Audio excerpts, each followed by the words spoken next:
legendary, baby. Jeff Davis Show, alrighty. That's it, baby. Move us, baby, on up here. A little old home studio action. Right there, baby. 31 December 2018, legendary Jeff Davis Show, baby. 30 years broadcasting, radio, TV, actor, entertainer. Best information and news on planet Earth, period. Legendary. If you don't believe it, Google Jeff Davis Show. Google it while it's still available. These world order times we live in, things could change in a second. So Google Jeff Davis Show, baby, for the absolute best news and information the world population requires to free themselves, free their minds.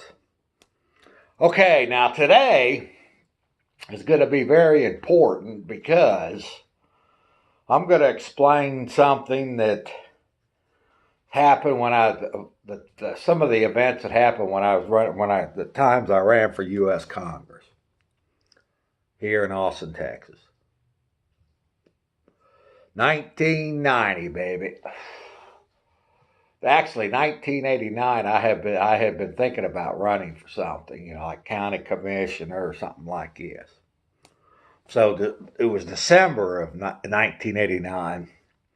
Somehow I found myself at the Libertarian Party headquarters in Travis County, Texas. I think God led me there because that woke me up to the the criminal war on drugs and opposing all these wars and shit and everything else. So I decided instead of doing something little, it was January 1990, I put myself in contention to become the Libertarian candidate for U.S. Congress, District 10, Texas, against the legendary agent, really is all he was. 28-year U.S. Congressman Jake Pickle. Most of Travis County, Texas, particularly the elderly people, love this guy. I don't know why. Well, I do know why, but that's another issue. Okay, so when I put my hat in the ring in January 1990, March 1990, I was actually elected by the local libertarians in Austin, Texas, at their convention. I was nominated to be their U.S. Congressional candidate with 4 people. That's all there was at this convention, to nominate their candidates. I became the U.S. Congressional candidate for the Libertarian Party by 4 people voting. And I think that might have even included myself. So at first I was green. These were new ideas, opposing military wars, opposing drug wars. I hadn't even really thought too much about it up to that point. But I wasn't very good, in fact. I went on some local radio stations early on, and I actually had some of the libertarians here in Austin, wanting to ban me from radio and, events and things like this. And I admit I didn't quite understand a lot of the concepts of the Libertarian Party. Now I understand them better than vast majority of libertarians, because they don't see through the world order manipulation like I do. I think that's one of the reasons I'm not a member of the Libertarian Party. I almost think that they may be controlled, kind of a loyal opposition to the world order. But nonetheless, I refined my skills. It was in the summer of 1990. We were coming back from a trip from Ohio, Canton, Ohio, my hometown. And I had a cassette that somebody had given me concerning Ed Clark. Ed Clark was the 1980 Libertarian presidential candidate, and I believe he got like 1 million votes nationwide, if you believe this shit. If you believe it's honest, which I don't. But anyway, what it was this cassette that I put in my car driving back 1,300 miles.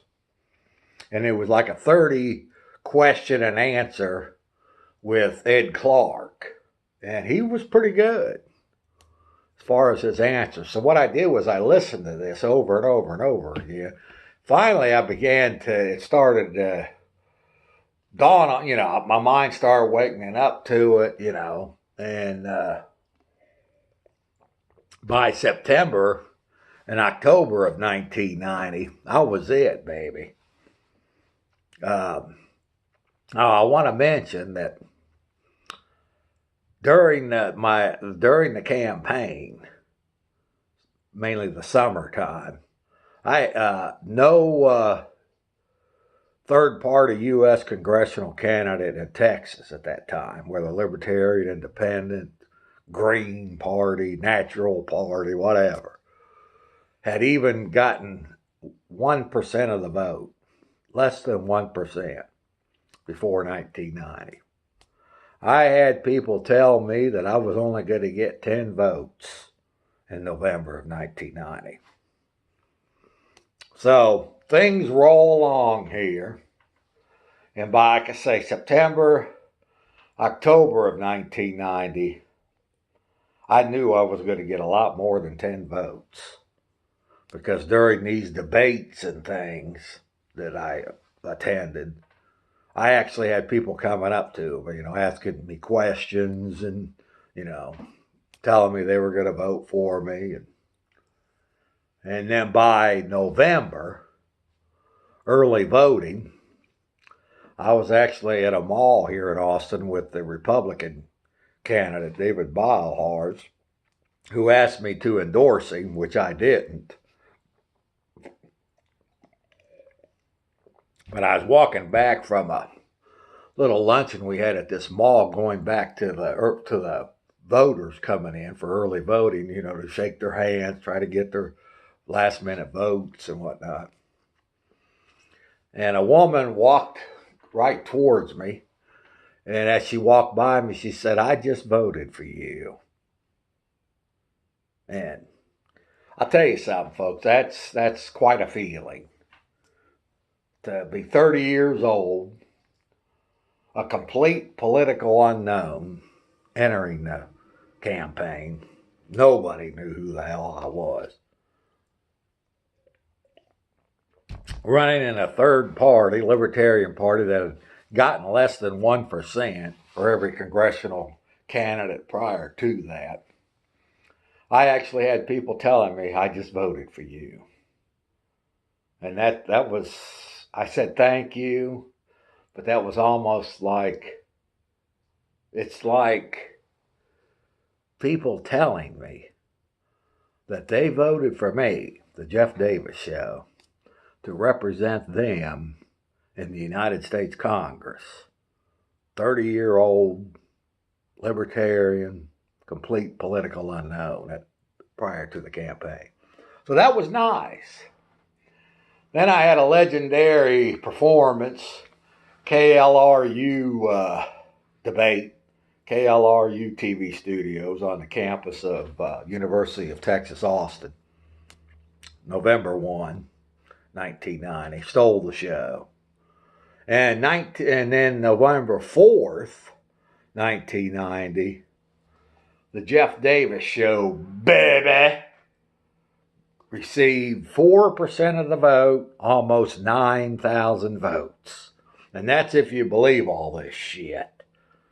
I could have gotten a whole hell of a lot more, because at the time they had these paper ballots and stuff, where now reports are here today that, they just get pitched and lost.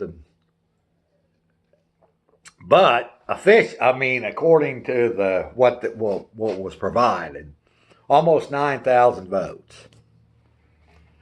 So I went into 1991 with my mind set on running again as a libertarian.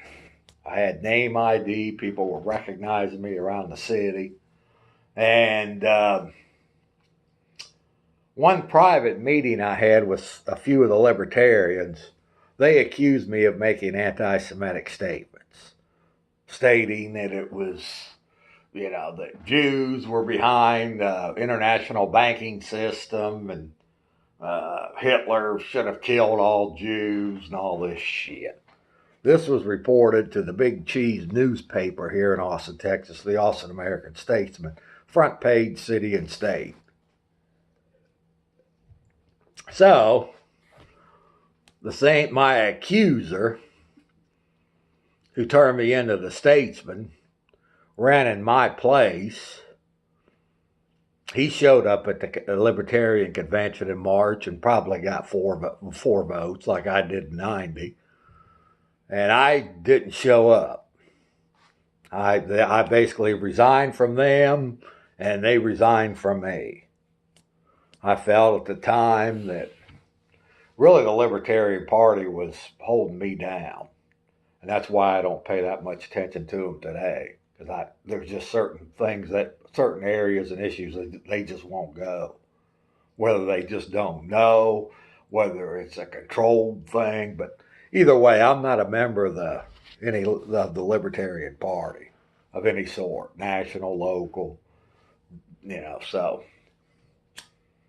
So, they turned me in with alleged anti-Semitic statements, and I decided to run as an independent for Congress in Austin, which is kind of a tough task because you got 60 days to raise at least 500 signatures from people who were registered voters and people who did not vote in the Democrat-Republican primaries. They sat out the primaries.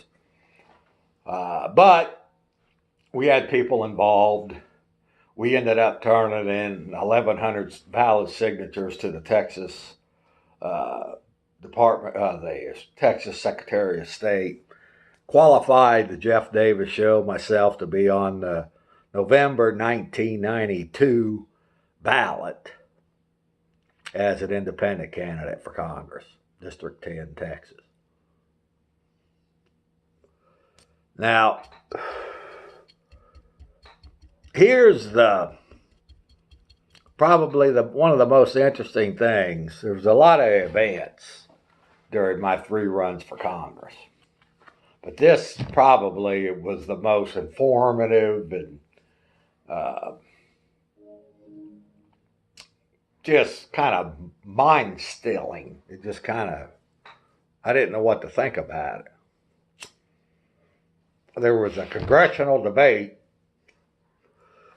probably around August, September of 1992 at the University of Texas campus in Austin. And it was some auditorium. There was like 300 or 400 people there. And on the table, the stage, was myself, the independent candidate for Congress. Next to me was my accuser, who ran against me as a libertarian for Congress. To the right of him was Herbert Spiro, who was a professor, one of these alleged intellectuals. He was the Republican candidate and a member of the Council on Foreign Relations, which I mentioned, I brought that up to him a few times, and he dismissed it. And to the left of Herbert Spiro was the 28-year Congressman, Jake Pickle. So you had myself, at least from the audience perspective, I was to the farthest left, Pickle was to the farthest right. Now, I'm going to tell this story absolutely the truest and the best way I can remember it. because it's really something. So we were sitting there, and people from the audience were coming down and asked us questions. And one fella, about 25 or so, came up to the microphone and asked the candidates, and he looked at me while he was asking it, because I'd already, radio, television, press, gave my thoughts about this. And he looked at me and he said, I'd like to ask the candidates what they think about this new world order that we hear so much about. Well, I forget what my opponents said about it, but I certainly remember what I said about it. I went right into what I believed about the new world order. And to paraphrase, I made a comment something to the effect that, well, you've got groups like the Trilateral Commission and the Council on Foreign Relations who seek a one world policy, a one world government. And that's the reason that they're in being. That's the reason why they exist. Now, I immediately noticed, or could hear anyway, that some of the people in the audience started laughing, giggling. I guess they were making fun of me. But while that was going on, I also heard this. Boom. Boom. So I looked over, and it was Jake Pickle. And he had his head down like this from going, after I answered the question, he was like this when I looked over. Like he was just stunned, overwhelmed. Now, here's a 28-year congressman that's been up in D.C. Beltway for 28 years. And I'm talking about the Trilateral Commission and the Council on Foreign Relations.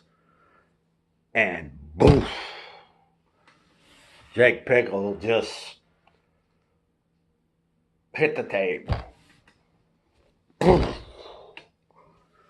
Now, so I'm looking over at him and I'm thinking, damn, there might be something really about this Trilateral Commission and Council on Foreign Relations. You got a 28-year congressman that's just been bellied over by even the mention of those groups. So I'm thinking, damn, there might really be something all about this. That's a true story, folks. That's the only time I debated Jake Pickle, that one time on the University of Texas campus. 1994, I ran against Lloyd Doggett, who's currently in Congress. But anyway, I consider my November 1992 vote total is probably more impressive than the 1990. Because in 1990, there was only 3 candidates on the ballot. And there was a write-in or something. But in 1992, there was 4 candidates on the ballot. And I still received almost 3%, almost 7,000 votes as strictly an independent candidate for Congress in Austin, Texas. If you believe all this shit. I could have gotten a lot more, but that's what officially was posted. And you can Google this stuff. It's up. So, I didn't think that was too bad overall. In 1994, like I say, I ran against Lloyd Doggett, the Democrat. And he went on to win, and he's still in Congress. I receive emails from him. One interesting little thing that happened during that campaign, largely the the world order media ignored me in 1994 because I was talking about the Federal Reserve Bank, Trilateral Commission, endless wars, and they knew it and pretty much knew that anything I said, they couldn't air it anyway, so they just ignored me largely. You're not going to be able to talk negatively about the Trilateral Commission, on these major networks if you're even can discuss it at all. So, but in September of 1994, I actually debated Lloyd Doggett and a Republican and another independent. And I knew I was on fire. The answers I was throwing out was straight from the God of Abraham, telling it like it is. And after the debate, I had brought in some Jeff Davis for Congress bumper stickers. And I started to walk out into the lobby away from this was Stastny High School in Austin, Texas, South Austin. A congressional debate at South Austin, probably about August, September of 1994. Stastny High School, South Austin, Texas. Lloyd Doggett and a couple other people. And when the debate was over and I started to walk out of the auditorium and into the lobby, there was just dozens, mostly young people, who had one of my bumper stickers and were waiting in line for me to sign autographs. And while I was signing these autographs on my bumper stickers, I happened to look over at Lloyd Doggett. He was sitting there watching me. He didn't have anybody wanting his autograph. But he figures he's going to win anyway because Travis County, Texas is just a bunch of airhead Democrats and Republicans for the most part. They vote for Trilateral Commission, Hillary Clinton, or, these people. So, just like most of your news people, they vote for Trilateral Commission, Hillary Clinton. They don't know what the hell at their own demise. But, so anyway, 1994, I ended up with, what was it? 2%, like 2.3%. And almost 3,000 votes in a five-way race. There was a write-in that actually got several votes. Well, a couple, a few. And then, so anyway, the bottom line is over the course of 3 U.S. congressional campaigns, there was nearly 20,000 Austinites, Central Texans, who voted for me to represent them in the United States Congress, District 10, Texas. And that's if you believe all this shit. That's just what was officially posted. So, running for U.S. Congress was, like I say, these events with Jake Pickle, I'll never forget them, because you got a 28-year congressman and you bring up the Trilateral Commission and the Council on Foreign Relations and he just... So, at that time, I'm thinking, damn, there's got to be something to this. And there is. But that's another show. So, running for U.S. Congress in 1990, the first time as a libertarian, really started the whole ball of wax for me. I fell in love with broadcasting, getting in TV and radio sets, and I started, the Jeff Davis show was launched from the probably the best public access television station in America, out of the 1,300 or so there are here in Austin. And then I ended up nationally syndicated radio host on the Liberty Works radio network, bumped at the international shortwave too. And I was flying high. And really, radio and television, I dominated really until about 2012, when I finally kind of got tired of it, kind of got worn out with it. But it also started my acting.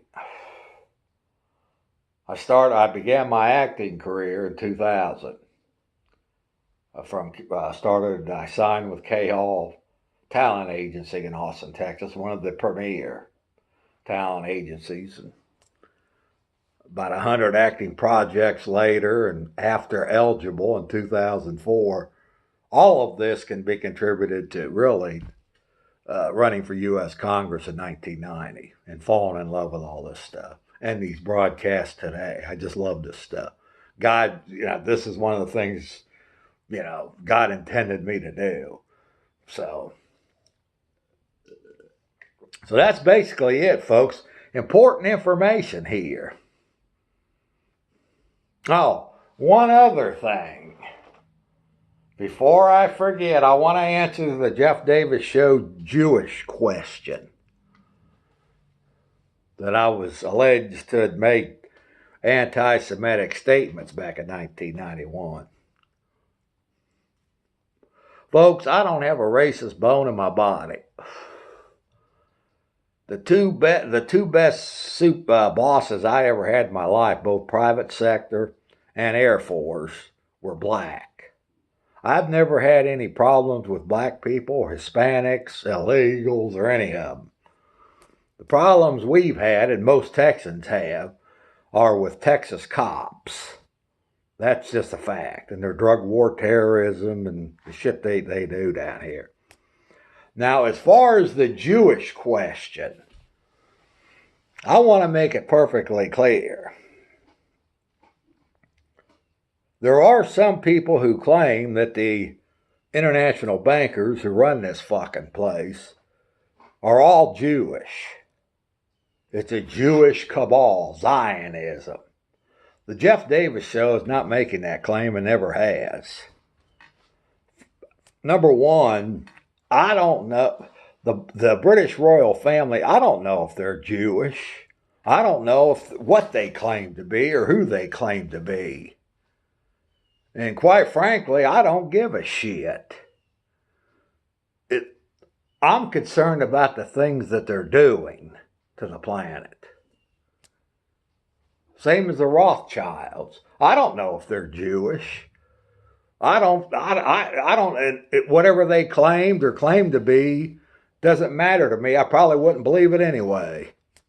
I don't know if these people are Jews, if the Rockefellers or the Morgans or these CFR hacks you see on TV. I simply don't know if they're Jewish, and quite frankly, I don't give a shit. My only concern is what these people are doing. That's what I expose. I am not a fan of people who create and finance wars and use that to gain enormous resources and control the media and the religions and the politicians and have the vast majority of people around the world completely snowed under with deception. That's what I expose. And finally, on the Jewish question, Revelations, I think it's Revelations 12, Jesus said that there are people in the world who claim to be Jews, but are not. They are of the synagogue of Satan. There are people who claim to be Jews and are not. They are from the synagogue of Satan. Now, so I just look at the black nobility and the Rothschilds and the Trilateral Commission and these CFR war peddlers. I just throw them all into the synagogue of Satan, because creating and financing wars is definitely satanic forces. The rest of it, some of these things that other people come up with. They're all Jews or they're all this, that, and the other. It's not relevant to me. What's relevant to me is what these people are doing. And let me tell you, they're capable. They have many tools at their disposal, many options. They're capable, very capable, of fucking this world up a lot more than it's fucked up today. That's it, baby. But the Jeff Davis show, shit don't work on me. The shit don't work on me. I see right through these demons. Whether they're political or media or religious hacks. See right through them. They all peddle the same shit. Endless wars, endless drug wars, pro-cop, diversions from central banks, Christmas, the International Heathen Festival, fluff and issues of no significance. That's what you get with these demons on TV. So with that, baby, this is something I've been wanting to do on video for a while, because when you're in a live television station, you have guests and producers running around and all this. I didn't think it was too appropriate to go into debates, exposing the Trilateral Commission when I was a U.S. Congressional candidate, 25 years ago. But for the overall information war, the war right here, baby, to try to free people's minds so they can free themselves, this is all part of it. So, I encourage you, while it's still available, Google the legendary Jeff Davis show while it's still available. You might not believe the Jeff Davis show is legendary unless you Google it, see for yourself. It's a social media, internet empire currently, but that could change in a minute's notice. These world order times we live in. They don't want free thought and free and independent thought. So that's basically it, baby. I'm glad I ran for Congress. I think, like I say, it led to all my other stuff. Cameras and microphones, just tons of stuff. Over 9,000 live radio, TV broadcasts as a host or a guest, and roughly 100 acting projects. So, with that, baby, I hope you enjoyed this little presentation. Because it don't get no better than this. A 28-year U.S. congressman almost passing out at a congressional debate when